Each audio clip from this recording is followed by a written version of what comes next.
Khi yêu nhau bây giờ anh mới biết trái tim em không còn như lúc trước. Sau đêm nay hai đường hai lối bước, đường đi mới xa vắng bóng em bên đời anh.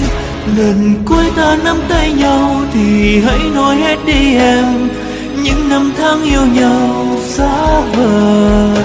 Mình cứ cố gắng bên nhau, hạnh phúc vun đắp ai kia, lối đi đến nơi nào cho chúng ta. Đành thế thôi cứ chia tay, dù biết sẽ tốt cho nhau. Bước cứ bước em về với người, lòng vẫn không nói nên câu rằng trái tim vẫn yêu em, chẳng thể sống bên người như lúc xưa.